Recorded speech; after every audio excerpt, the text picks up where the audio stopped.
जय हिंद साथियों। आज हम कुछ कृषि के बारे में और पढ़ेंगे। हम कृषि के बारे में चल रहे थे हमारा टॉपिक। तो आज हम कुछ कृषि संबंधित कुछ क्रांतियां हैं उससे संबंधित हम लेंगे। उससे पहले हमने विश्व के बारे में पढ़ा कि मतलब कौन से देश किस में आगे है। दूध उत्पादन में कौन सा देश आगे है, चाय उत्पादन में, तिलहन उत्पादन में। और राज्यों के बारे में देखा था कौन सा राज्य अग्रणी है। जैसे मध्य प्रदेश हुआ, चना सोयाबीन में है। महाराष्ट्र हुआ, जैसे प्याज में है।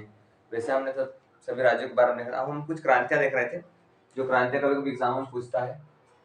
पहले हम क्रांति देख रहे हैं जिसके बारे में अच्छे से समझेंगे, क्योंकि कभी उसमें बहुत सारे क्वेश्चन बनते हैं। जैसे हरित क्रांति, कौन सी? हरित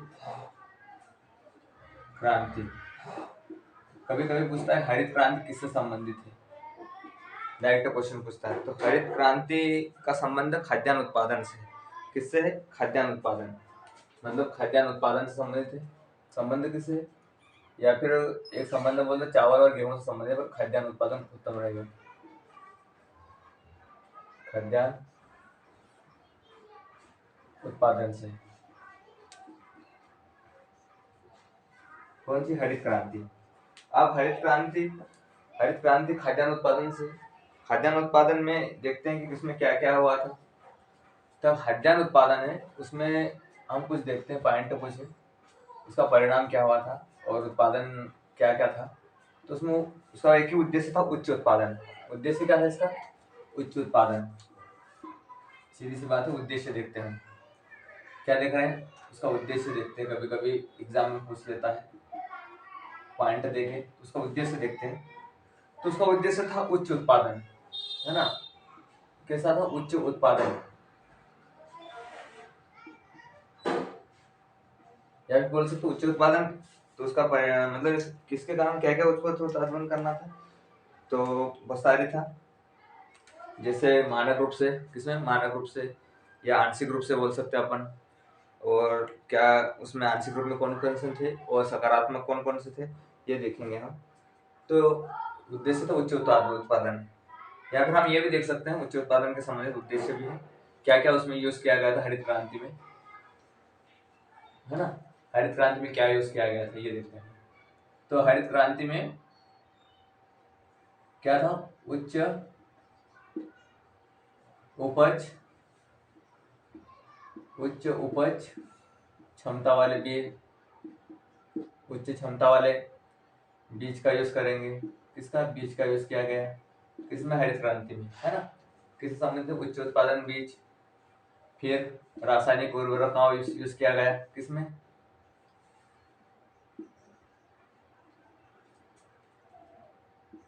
रासायनिक उर्वरकों का यूज किया गया, मतलब प्रयोग किया गया। फिर इसमें क्या उपयोग किया गया? उर्वरक के साथ में नवीन तकनीक। क्या क्या यूज किया? नवीन तकनीक, नवीन तकनीक इनको अपनाया गया था। किसमें? हरित क्रांति में। जिसका परिणाम क्या हुआ था? अब इनका देखते परिणाम। इनका तीन चीजों से परिणाम क्या प्राप्त हो। परिणाम क्या था हमारा? तो परिणाम एक ही था, उच्च उत्पादन।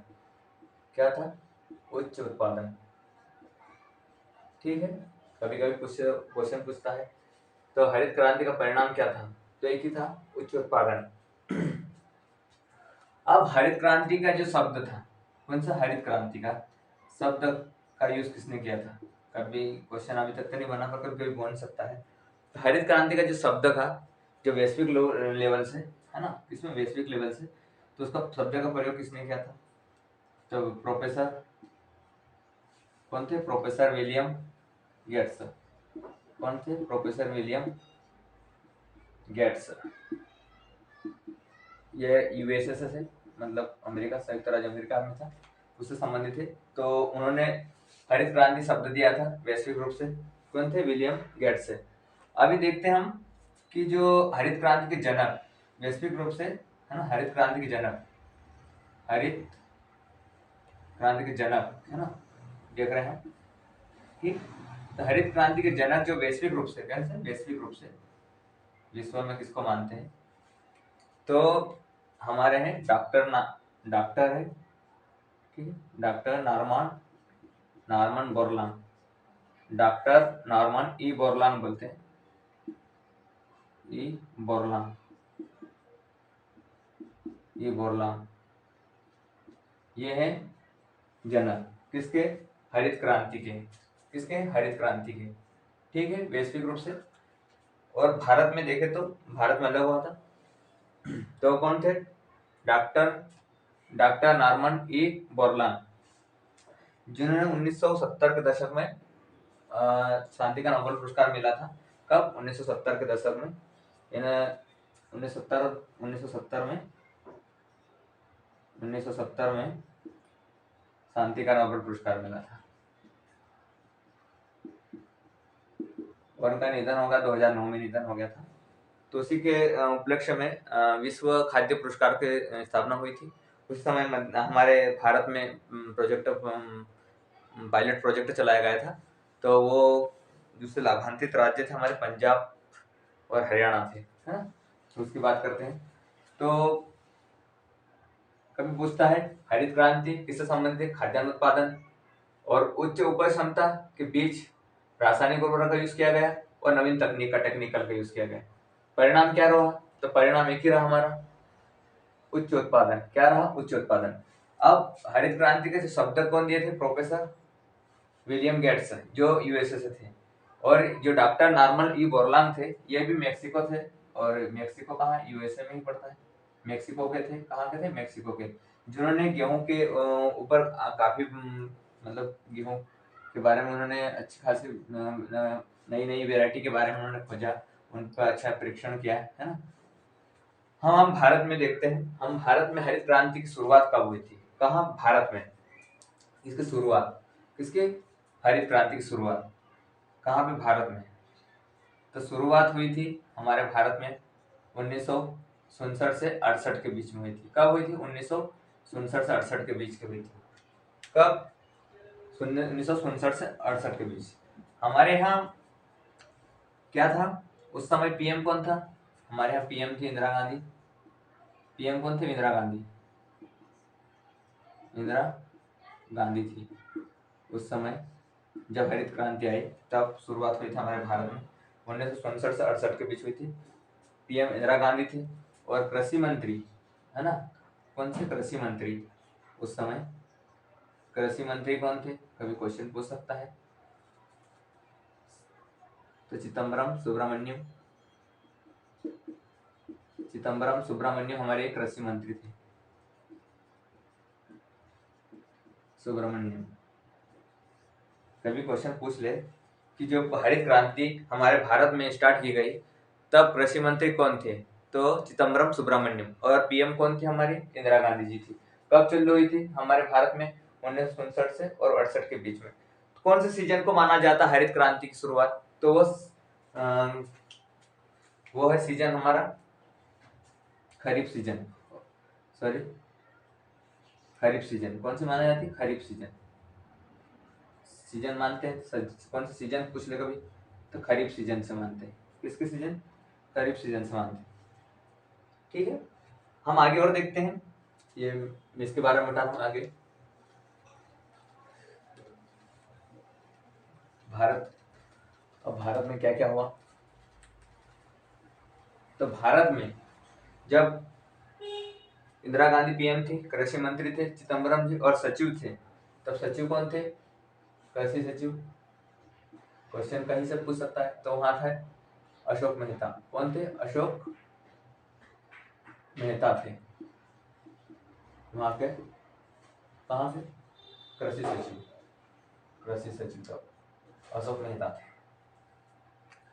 अब हमारे यहाँ सबसे ज्यादा देखा जाए तो गेहूं और चावल के ज्यादा उत्पादन हुआ था।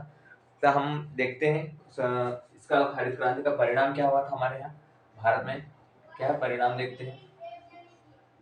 तो किसमें किसमें अच्छा रहा, इसके उत्पादन के बारे में देखेंगे।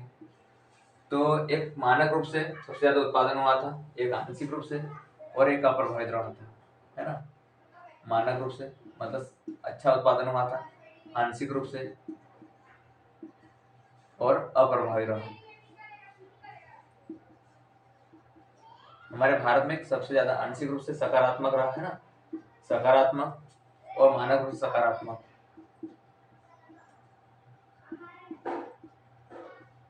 ठीक है, तो सकारात्मक रूप से हमें मानक रूप से सबसे ज्यादा उत्पादन कहा क्या हो, मतलब कौन सी चीज, मतलब गहरी या फिर गहरे बोल सकता हूँ, मानक या गहरे, गहरे मानक, गहरे मानक, गहरे सकारात्मक जो उत्पादन हुआ वो, है ना, गहरे और सकारात्मक उत्पादन बोल सकते हैं। हमारा सबसे ज्यादा क्या उत्पादन हुआ, ज्वार, है ना, बाजरा, बाजरा, बाजरा और गेहूं। क्या हुआ, गेहूं। हम डायरेक्ट ये नहीं बोल सकते कि हमारे यहाँ हरित क्रांति को लाने का श्रेय गेहूं ही था, गेहूं और चावल ही था, नहीं। हमारे खाद्यान्न से बोला था, खाद्यान्न उत्पादन से संबंधित अपने हरित क्रांति, ज्वार था जो गहरे सकारात्मक रहा था, मतलब ज्यादा तब उत्पादन किसका हुआ था, इस पे ज्यादा ध्यान देगा, ज्वार, बाजरा, गेहूं। आंशिक रूप से उत्पादन तो उनका भी हुआ पर वो थोड़ा कम रहे इनके उपलक्ष्य में। तो कौन कौन रहा, धान या चावल, धान, तिलहन, तिलहन, कपास और जूट। क्या है, जूट।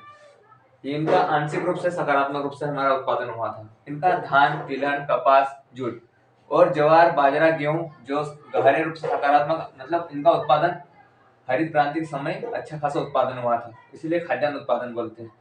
अब अप्रभावित रूप से उत्पादन हुआ था, मतलब अप्रभावित सकारात्मक उत्पादन देखा गया था। तो उत्पादन जिसमें मतलब बोल सकते हैं अप्रभावित, मतलब उनमें कोई प्रभाव नहीं रहा, जैसे दाल और दलहन। ठीक है, इनमें कोई भी उत्पादन नहीं देखा गया था, ज्यादा उत्पादन नहीं हुआ था, अप्रभावित रहे थे। इसमें जो हरित क्रांति स्टार्ट हुई थी हमारे भारत में, तब दलहन का उत्पादन नहीं हुआ था, है ना, दलहन के बारे में कोई भी अप्रभावित रहा था, कोई बढ़ोतरी नहीं हुई थी। अब हमारे यहाँ जो हरित क्रांति के सराय जाता है, जो उस समय कृषि मंत्री थे, मतलब एक कृषि वैज्ञानिक थे। कौन थे कृषि वैज्ञानिक हमारे भारत में उस समय, हमारे कृषि मंत्री थे कृषि वैज्ञानिक थे हमारे, जो हरित क्रांति पे काफी अमूल्य योगदान रहा, वो थे हमारे MS स्वामीनाथन। MS स्वामीनाथन, ये क्या थे, हमारे कृषि वैज्ञानिक थे। क्या थे, कृषि वैज्ञानिक थे, जिन्होंने हरित क्रांति के बारे में अच्छा अमूल्य योगदान दिया था उन्होंने। इसी कारण से उसे भारत में, है ना, वो तो हम जो वैश्विक रूप से देखा था डॉक्टर मौलाना, तो ये भारत में क्या करते हैं, हरित क्रांति का जनक माना जाता है, हरित क्रांति का जनक माना जाता है। ठीक है, किसको, MS स्वामीनाथन को, जो उसमें कृषि वैज्ञानिक थे और उन्होंने हरित क्रांति पे काफी हमारे भारत में काफी उन्होंने अपना अमूल्य योगदान दिया था। और इसी कारण से भारत में हरित क्रांति के जनक पूछे, यदि वैश्विक रूप से बोले तो डॉक्टर नॉर्मल बोरलॉग है, और भारत में बोले तो भारत में पूछा जाए तो हरित क्रांति के जनक हमारे MS स्वामीनाथन जी के, जो कृषि वैज्ञानिक उस समय थे। अब और क्या क्वेश्चन पूछ सकता है, तो क्वेश्चन पूछ सकता है, अब एक और क्वेश्चन है कि द्वितीय हरित क्रांति कब आई थी, कब द्वितीय हरित क्रांति, ये नाम हमने पढ़ा है। तो द्वितीय हरित क्रांति कौन सी, द्वितीय हरित क्रांति, एक द्वितीय हरित क्रांति आई थी, द्वितीय हरित क्रांति। ठीक है, तो द्वितीय हरित क्रांति कब स्टार्ट की थी, कभी डेट पूछ सकता है। तो 1983-84 में, 1983 से 84 के बीच चालू हुई थी भारत में। कब, 1983 से 84 में। द्वितीय हरित क्रांति का शब्द किसने दिया था, शब्दावली किसने यूज किया था, शब्दावली किसने दी थी, हमारे है डॉक्टर APJ अब्दुल कलाम द्वारा दी गई थी शब्दावली थी। जो द्वितीय हरित क्रांति की शब्दावली दी थी उसने डॉक्टर APJ अब्दुल कलाम को जाता है। और इन पे विस्तृत रूप से मैं व्याख्या करने वाले किसके बारे में, द्वितीय क्रांति के बारे में व्यवस्थित रूप से प्रस्तुतिकरण किया था। किसने प्रस्तुतिकरण किया था, हमारे डॉक्टर एम एस स्वामीनाथन ने किया था। क्या? एम एस स्वामीनाथन ने किया था। एम एस स्वामीनाथन ने किया। क्या पूछा क्वेश्चन? द्वितीय हरित क्रांति कब आई थी हमारे? हाँ, तो द्वितीय हरित क्रांति 1983-84 के बीच आई थी। तो ये शब्दावली किसने दिया था? शब्दावली दिया था डॉक्टर एपीजे अब्दुल कलाम ने दिया था। उसका व्यवस्थित प्रस्तुतिकरण किसने किया था? M S Swaminathan. कौन है? M S Swaminathan. अब ये द्वितीय हरित क्रांति किससे संबंध रखता है? मतलब संबंध पूछ सकता है। तो संबंध रखता था वो अनाज और कृषकों की सेवा से, कृषकों को की सेवा से संबंधित थी। क्या क्वेश्चन पूछ सकता है कि द्वितीय हरित क्रांति कब आई थी? 1983-84 में। उसका संबंध किससे था? क्या था संबंध? ठीक है, किससे संबंध है? सॉरी, संबंध पूछ सकता है। तो संबंध किससे थे? अनाज और कृषकों की सेवा से। शब्दावली किसने दिया था? Doctor APJ Abdul Kalam. देखें, हमारे सचिव कौन थे? अशोक मेहता थे। परिणाम क्या था? गहरे सकारात्मक उत्पादन। क्या है? उत्पादन लिख सकते हैं यहाँ पे। शायद गहरे सकारात्मक उत्पादन किसमें हुआ था? तो ज्वार, बाजरा, गेहूं में। आंशिक रूप से उत्पादन तो हुआ था, पर इनके सिवाय इससे जो गेहूं और बाजरा, ज्वार उत्पादन हुआ से थोड़ा कम हुआ था। कौन कौन से हुआ था?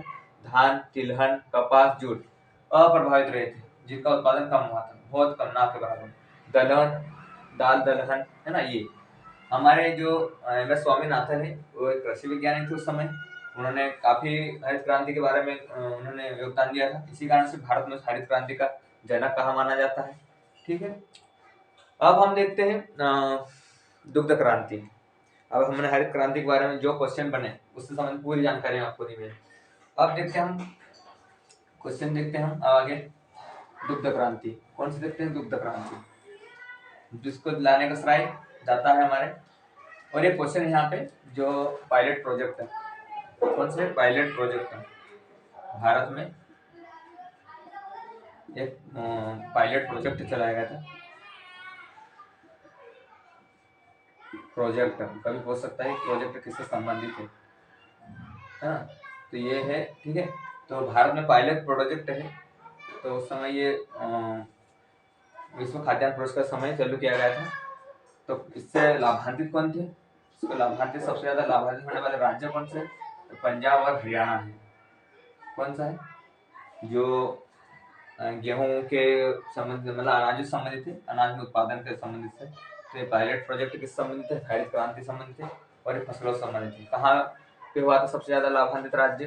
तो लाभान्वित राज्य है पंजाब और हरियाणा। अब हम देखते हैं क्या देखने जा रहे हैं, दुग्ध क्रांति।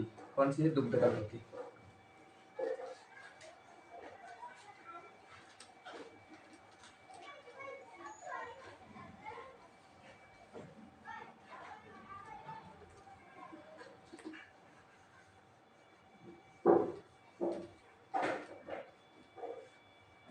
दुग्ध क्रांति,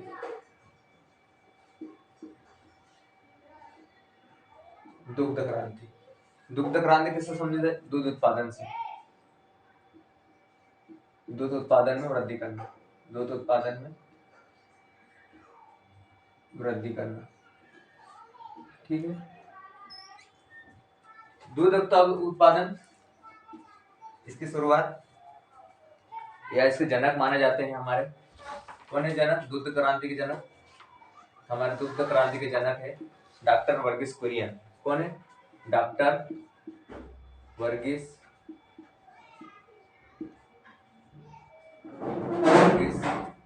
कुरियन। कौन है? डॉक्टर वर्गीस कुरियन दुग्ध क्रांति के जनक माने जाते हैं। दुग्ध क्रांति किससे संबंधित? दूध उत्पादन में वृद्धि करना से। दुग्ध क्रांति के जनक डॉक्टर वर्गीस कुरियन है। अब दुग्ध संबंधित एक क्वेश्चन आता है कभी कभी कि जो एक ऑपरेशन चलाया गया, ऑपरेशन फ्लड, जिसका श्रेय कौन जाता है? डॉक्टर वर्गीस कुरियन जाता है। एक संस्था है राष्ट्रीय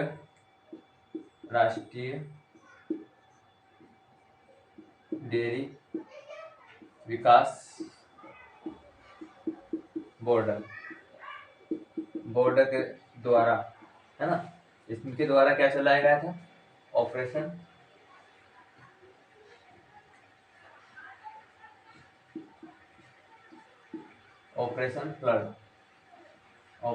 फ्लड जिसका लक्ष्य था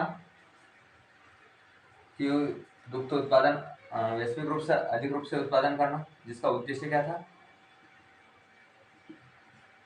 दूध उत्पादन में मतलब क्या था, दूध उत्पादन उद्देश्य क्या था, दूध उद्देश्य था, ठीक है, ऑब्जेक्ट बोलते हैं, उद्देश्य वही कि दूध उत्पादन में वृद्धि करना, ठीक है, दूध उत्पादन में वृद्धि करना। हमारे यहाँ इस ऑपरेशन के तहत दूध उत्पादन हम वैश्विक रूप से उच्च रहे, मतलब आत्मनिर्भर बन गए, है ना। इस ऑपरेशन कैसे बने, हम भारत वाले आत्मनिर्भर भी बन गए, आत्मनिर्भर भी बन गए और वैश्विक रूप से उच्च स्थान भी रखते हैं। मतलब भारत दूध उत्पादन में करते हैं कौन से स्थान रखता है, तो फर्स्ट स्थान रखता है। जब जब ऑपरेशन फ्लड चलाया गया था उस समय दूध उत्पादन में काफी वृद्धि हुआ है, भारत आत्मनिर्भर बना। आत्मनिर्भर बनने के साथ साथ भारत अब दूध उत्पादन में कौन से स्थान रखता है, तो प्रथम स्थान रखता है। किसा रखता है, प्रथम स्थान रखता है। कौन चल गया था ऑपरेशन फ्लड, तो राष्ट्रीय डेयरी विकास बोर्ड, इनको जाने का श्रेय कौन जाता है, वायरगिस कुरियन को जाता है। ऑपरेशन फ्लड के बारे में पूरी जो दूध उत्पादन संबंधित है तो उनके सूत्रधार कौन है, डॉक्टर वर्गीस कुरियन है। उनका उद्देश्य एक ही था कि दूध उत्पादन में वृद्धि करना, इतना उत्पादन करना कि भारत आत्मनिर्भर बन सके। और भारत आत्मनिर्भर बनने के साथ साथ वो विश्व में प्रथम स्थान रखता है, कौन, भारत, ठीक है। अब क्वेश्चन एक तो ऐसा पूछ सकता है कि दूध उत्पादन, एक क्वेश्चन है कि अमूल कहाँ की कंपनी, तो अमूल कौन सी, अमूल ये गुजरात में है, कहाँ है, गुजरात में। सांची कहाँ पे, तो सांची कहाँ पे है, मध्य प्रदेश में, ठीक है। ये कुछ है दुग्ध क्रांति संबंधित थी जो उसके बारे में जानकारी दी मैंने आपको। और कुछ क्रांतियां हैं उसके बारे में जानते हैं हम आप। तो कुछ क्रांतियां बची है हमारे, उसके बारे में देखते हैं। एक और है मदर डेयरी, कौन सी है, मदर डेयरी, मदर डेयरी, ये कहाँ पे, हरियाणा में, ठीक है। हम दूध के बारे में, दूध क्रांति के बारे में पढ़े हैं, कौन है, तो दुग्ध उत्पादन, उत्पादन में वृद्धि करना। ऑपरेशन फ्लड का भी उद्देश्य यही था कि दूध उत्पादन में वृद्धि करना, ठीक है, उद्देश्य दूध उत्पादन में वृद्धि करना। और भारत कैसा है, आत्मनिर्भर बनना था। आत्मनिर्भर बनने के साथ साथ वो फर्स्ट, भारत प्रथम स्थान रखता है विश्व में, सेकंड पे यूएसए रखता है, कौन सा, अमेरिका रखता है। अमूल गुजरात का, सांची मध्य प्रदेश का, मदर डेयरी। अब कुछ और हम देखते हैं जो हरित क्रांति संबंधित है, छोटी छोटी, इसके बारे में ज्यादा डिटेल में पढ़ेंगे।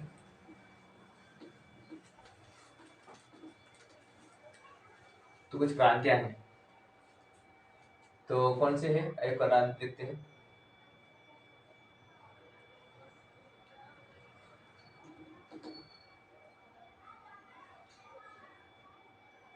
सुनहरी क्रांति देख लेते हैं, सुनहरी क्रांति, अमृत क्रांति, गोल क्रांति, सदाबहार क्रांति,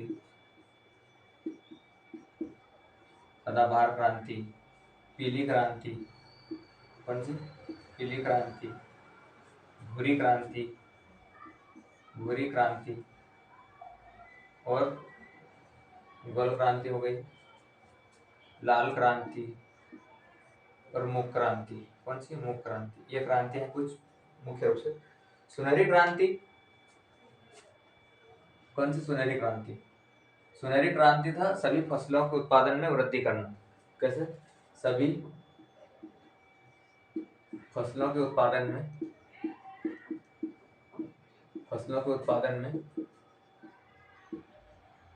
वृद्धि करना, ठीक है, वृद्धि करना। अमृत क्रांति नदी जोड़ी परियोजना से संबंधित है, किस संबंधित है, नदी जोड़ो परियोजना संबंधित है, कभी क्वेश्चन पूछ सकता है।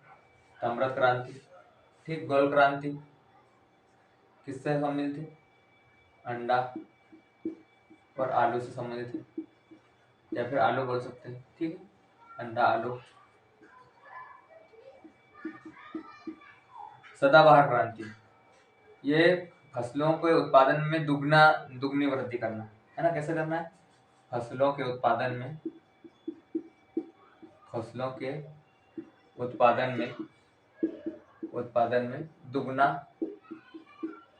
दुगना वृद्धि करना। ठीक है, दुगना वृद्धि करना, सिंबल लगा देता हूँ, दुगना वृद्धि करना। पीली क्रांति किससे संबंधित है? तिलहन से संबंधित है। किससे है? तिलहन से। किससे संबंधित? तिलहन से। तिलहन में कौन कौन से आ जाते हैं? सरसों, क्या आ जाता है? सरसों, सोयाबीन और आ जाता अलसी। क्या आ जाती? अलसी आ जाती है। कौन है? पीली क्रांति। भूरी क्रांति उर्वरक से है। कौन से है? उर्वरक से संबंधित है। उर्वरक और खाद से संबंधित है। क्या है? भूरी क्रांति। लाल क्रांति मटर, जैसे टमाटर, क्या है? टमाटर और मांस से संबंधित है। ठीक है। मुख क्रांति मोटे अनाजों से संबंधित है। किससे संबंधित है? मोटे अनाजों से, जैसे मक्का, बाजरा। मुख क्रांति मोटे अनाजों से संबंधित है। क्वेश्चन कैसा पूछ सकता है? सुनहरी क्रांति सभी फसलों के उत्पादन में वृद्धि करना। अमृत क्रांति नदी जोड़े से संबंधित है। और गोल क्रांति आलू अंडा संबंधित। सदाबहार क्रांति फसलों के उत्पादन को दुगना करना, है ना। इसमें क्या? सभी फसलों के उत्पादन में वृद्धि करना है। और सदाबहार में है फसलों के उत्पादन में दुगना करना। ठीक है। पीली क्रांति तिलहन से। तिलहन में क्या क्या आ जाता है? सरसों, सोयाबीन, अलसी वगैरह तिलहन आ जाती है। ठीक है। भूरी क्रांति उर्वरक और खाद संबंधित है। लाल क्रांति टमाटर और मांस से संबंधित है। ठीक है। मुख क्रांति मोटे अनाजों के उत्पादन से है। मोटे अनाजों के उत्पादन से है। एक क्वेश्चन मतलब काली क्रांति या कृष क्रांति, क्या बोलते हैं? कृष क्रांति, सॉरी, कृष या फिर काली क्रांति। काली क्रांति, तो काली क्रांति और कृष क्रांति किस संबंधित है? पेट्रोलियम से। किससे है? पेट्रोलियम से।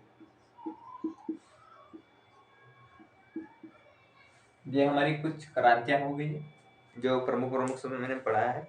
और गुलाबी क्रांति, एक और क्रांति है, कौन सी? गुलाबी क्रांति। कौन सी है? गुलाबी क्रांति। ठीक है। गुलाबी क्रांति जो कभी क्वेश्चन पूछ सकता है। गुलाबी क्रांति किससे से? झींगा मछली के उत्पादन से। झींगा मछली के उत्पादन और प्याज उत्पादन से। प्याज महाराष्ट्र में। ठीक है। झींगा मछली एक झील है, चिल्का झील, वहाँ पे सबसे ज्यादा उत्पादन होता है, मतलब झींगा मछली। तो ये हम कुछ क्रांतियां पढ़े हैं। कौन कौन सी? कृष्ण क्रांति पेट्रोलियम से, गोल क्रांति आलू अंडा से, गुलाबी क्रांति झींगा प्याज से संबंधित। तो हमारा वीडियो से अच्छा लगे दोस्तों, उसे लाइक करें, शेयर करें, कमेंट करें। और अगला हम टॉपिक पढ़ने वाले हैं परिवहन से। ठीक है। धन्यवाद। Thank you.